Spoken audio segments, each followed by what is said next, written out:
The red lines climb. Death stalks the fields of Ukraine and the streets of Gaza. Famine looms in Sudan. And in the Middle East, the drums of war sound louder by the day. Habitats shrink, democracy's flame sputters, authoritarianism and intolerance rear their ugly heads. Millions flee disaster and persecution. The debts mount. International cooperation falters. Everywhere we look, there are reports of decline. Are we headed for disaster? Well, your answer to that question probably depends on where you've been getting your news, because here are some other stories from the last 12 months, some other reports of decline that you may not have heard about. Last year, extreme poverty declined to its lowest level in human history, an estimated 8.4%. Deforestation across the entire Amazon basin declined by 55%, and violent crime in the United States declined to its lowest level since the 1960s. In the last 12 months, a record number of countries have eliminated a disease, including for the first time ever, hepatitis C by Egypt and black fever by Bangladesh. And global AIDS deaths have declined to their lowest level since the 1990s, down by more than 2/3 since their peak. When I was in high school, that was the world's deadliest infectious disease, and now we have the power to end it. So maybe you've been feeling despair over climate change or the fear of fascism rising like Dracula from the coffin of resource overshoot and political decay. But last year, carbon emissions in advanced economies declined back to the same level as 50 years ago. Cancer death rates in America and Europe declined again. And air pollution is now falling in 21 of the world's 25 biggest cities. Alongside those declines, other things have been on the rise. There are 50 million more girls in school today than there were just under a decade ago. And last year, 418 million of the world's children got fed at school. That is almost 1 in 5. This year, it's going to be even more. Since we were last all gathered here, millions of people have gained access to water. Tens of millions of people have gained access to electricity. Estonia and Greece have legalized same-sex marriage. It looks like Thailand and Japan are going to be the next two on that list. And at least 10 countries in the last 12 months have passed laws expanding the rights of women, including France, which recently became the first country to enshrine reproductive rights into its constitution.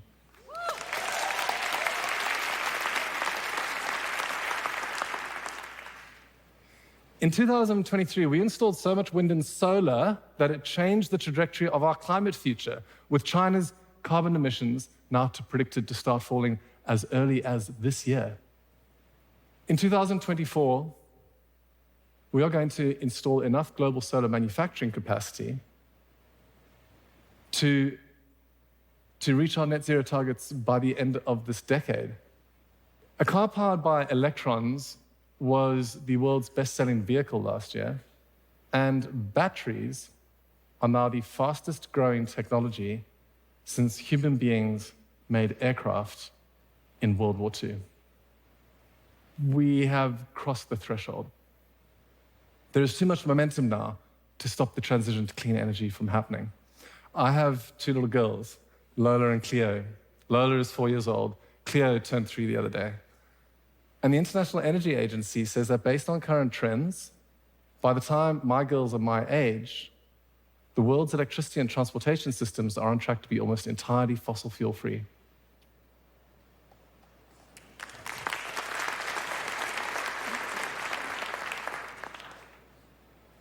We are not doomed. Did you know that 2023 was arguably the greatest year ever for conservation? We protected huge tracts of land in Alaska, the Amazon, Southern Africa, and the entire Tibetan Plateau, which is an area larger than all of Western Europe. We created new marine protected areas off the coasts of Mexico, Chile, Panama, Dominica, South Georgia, Spain, Ireland, the Congo, Australia, Papua New Guinea, New Caledonia. In the last 12 months, there have been hundreds of stories of cities being regreened, of farmland being rewilded, of rivers being cleaned up, islands being restored. And the populations of every single one of these species is now either recovering or on the rise.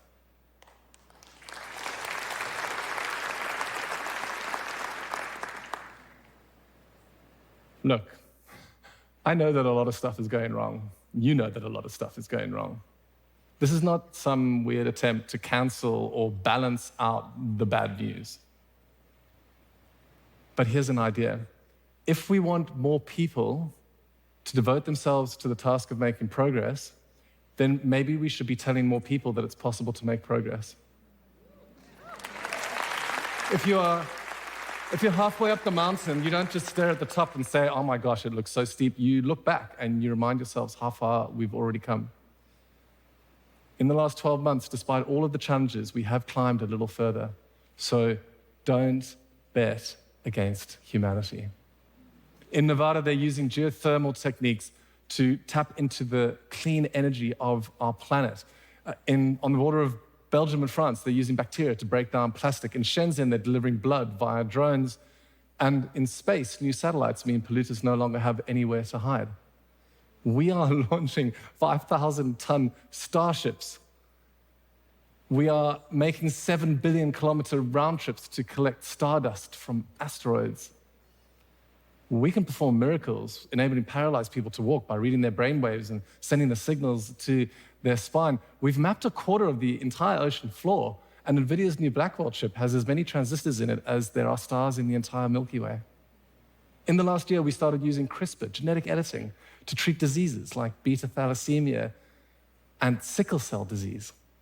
And we created the largest ever atlas of human brain cells. We are using artificial intelligence to identify new drugs to combat antibiotic-resistant bacteria, something that kills over 1 million people every year. 2 years ago, I almost lost my life to a bacterial infection. I got lucky. In the future, many more people will be able to say the same. I mean, we just used artificial intelligence to decipher the contents, the charred remains of the 2,000-year-old Herculaneum scrolls. And I don't know, maybe this is all boring to some of you, but to me, it really is indistinguishable from magic. Our scientific instruments are sensitive enough now to see plants speaking to each other and to detect the gravitational waves from the collisions of supermassive black holes. All of a sudden, we know that we are humming in tune with the entire universe, that each of us contains the signature of everything that has ever been. Progress is possible.